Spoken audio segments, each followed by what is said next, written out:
नामदेव जी रोज जाते थे विठ्ठल का दर्शन करने और रोज प्रार्थना करते, मेरी मैया रोज भोजन बनाती है, आप कभी पाने के लिए आओ ना ठाकुर जी।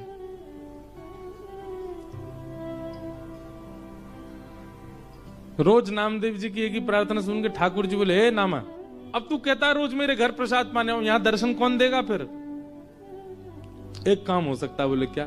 तू मेरी जगह खड़ा हो जा तो मैं जाऊं प्रसाद पाने। नामदेव जी बोले, ये कैसे संभव है? बोले तू आना, मैं श्रृंगार करूंगा तेरा, बिल्कुल पंडरीनाथ बना दूंगा और फिर मैं जाऊंगा तेरे घर प्रसाद पाने। नामदेव जी बोले, कोई बात नहीं, मैं वंचित रहूंगा, मेरी मां तो प्रसन्न हो जाएगी।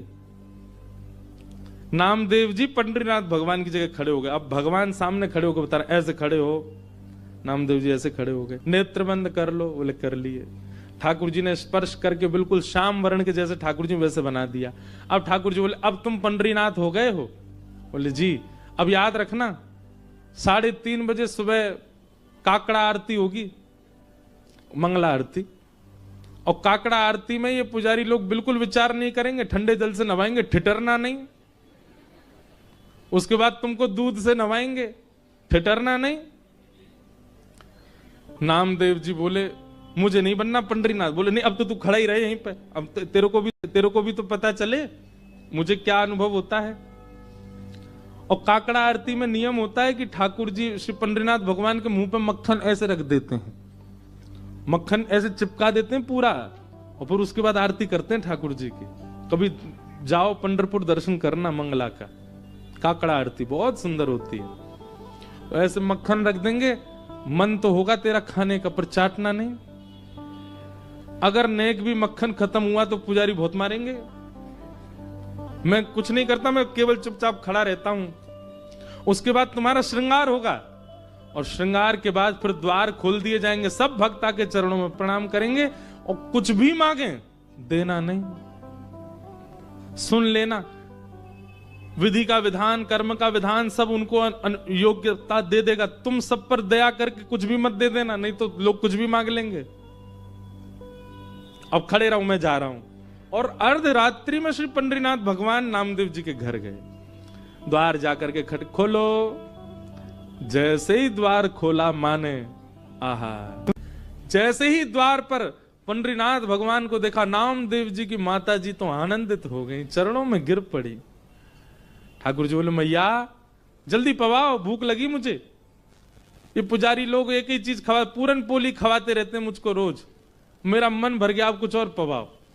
नामदेव जी की माता जी ने सुंदर प्रसाद। नामा कहां चला गया, अभी तक आया नहीं, इतनी देर का गया है। ठाकुर जी बोले, अभी अभी मिलवाने ले चलूंगा नामदेव से, उससे पहले प्रसाद पा लो। ठाकुर जी ने प्रसाद पाया। प्रसाद पा करके महाराज मैया से बोले, कारी सौल लेके आओ, एक कारी कमली लेके आओ। मैया बोली, क्यों? बोले, कोई पहचान जाएगा, मुझे ढक के चलूंगा। और एक कारी सौल ठाकुर जी ने ऐसे सिर के ऊपर के ओढ़ी, केवल नेत्र दिख रहे हैं, बाकी पूरे ठाकुर जी ढक गए। और मैया से बोले, चलो मेरे संग। कहां? मंगला आरती हो रही है पंडरीनाथ भगवान की, और ठाकुर जी लाइन में खड़े हैं, जहां कतार में वैष्णव खड़े होते हैं, वहां नामदेव जी की मैया के साथ खड़े। नामदेव जी की मैया बोली, आप तो यहां खड़े हो, आरती किसकी हो रही है? बोले, नामदेव खड़ा है मेरी ओर, मेरी जगह नामदेव खड़ा, आज उसकी आरती होगी और मैं उसका दर्शन करूंगा।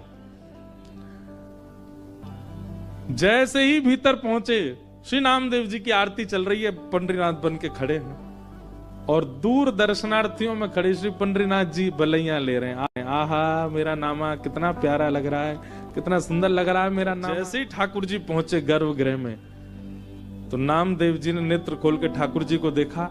अब नामदेव जी घबराए, बोले, ये कहीं मुझे प्रणाम ना कर लें। ठाकुर जी बोले, आज तो नामा रोक नहीं पाएगा। और तुरंत ठाकुर जी ऐसे सिर झुका के वंदन, नामदेव जी के नेत्र सजल हो गए। ठाकुर जी बोले, रोइयो मत, पुजारी देख लेंगे, ठाकुर के आंसू आ रहे हैं। आहा, आज भी पंढरपुर में 365 दिन में एक दिन आता है, उस दिन आज भी यही भाव रखा जाता है कि श्री पंडरीनाथ भगवान नहीं, आज नामदेव जी खड़े हैं और उस दिन जितने वैष्णव दर्शनार्थी आते हैं सबको प्रणाम करते हैं। क्यों? बोले इन वैष्णवों में कहीं ना कहीं पंडरीनाथ आए होंगे दर्शन करने के।